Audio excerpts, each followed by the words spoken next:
नमस्कार दोस्तों, जय जोहार। मैं कौशल तिवारी और बिहनिया संझा में आपका स्वागत है। लगता है देश के प्रधानमंत्री नरेंद्र मोदी के लिए छत्तीसगढ़ की कोई अहमियत नहीं है और न ही उनकी अपनी डबल इंजन के सरकार की ही कोई हैसियत है। जिस तरीके से विष्णुदेव साय को चक्कर पर चक्कर लगवाया जा रहा है, उसे लेकर अब कई तरह के सवाल उठने लगे हैं।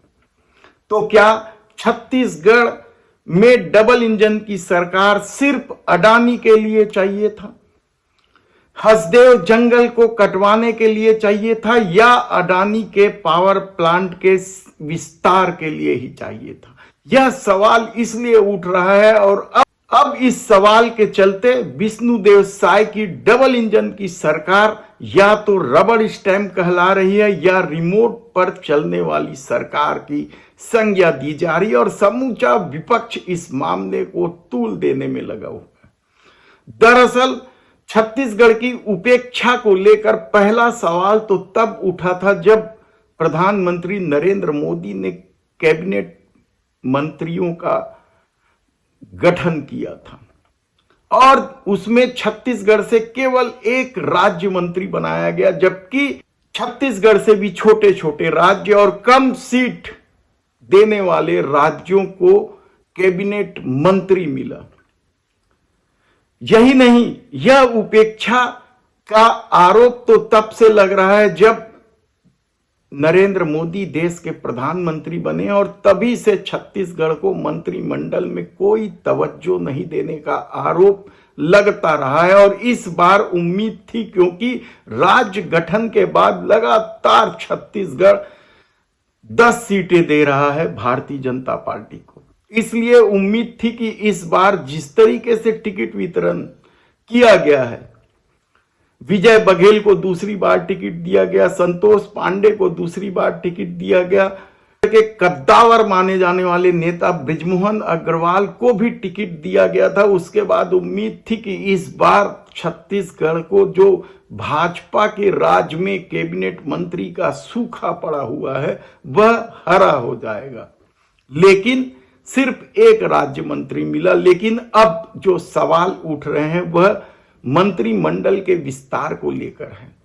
विष्णुदेव साय सरकार में 2 मंत्री का पद खाली है और इसे लेकर विष्णुदेव साय दिल्ली कई चक्कर लगाए हैं और ये कयास लगाया जा रहा था कि अब यह आखिरी चक्कर होगा, लेकिन चक्कर लगाने का न तो सिलसिला रुक रहा है और न ही मंत्रिमंडल का विस्तार को हरी झंडी ही दी जा रही है।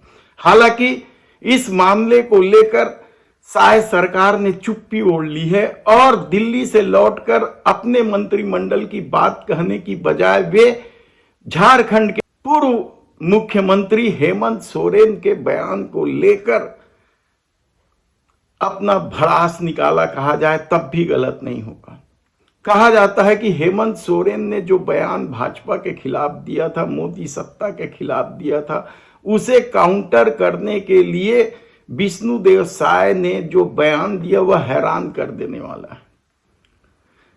उन्होंने हेमंत सोरेन पर यहां तक आरोप लगा दिया कि वे आदिवासी समाज को बदनाम कर रहे हैं। तो क्या चक्कर पर चक्कर लगाकर आदिवासी समाज को या आदिवासी नेतृत्व को बदनाम विष्णुदेव साय सरकार नहीं कर रहे हैं?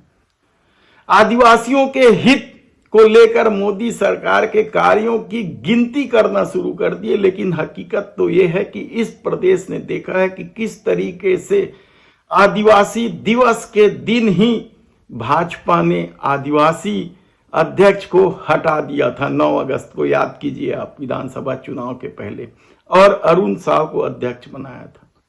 लेकिन अब जो मामला सामने आया है वह मंत्रिमंडल के विस्तार बस का नहीं है और न ही निगम मंडल आयोग की नियुक्ति का है।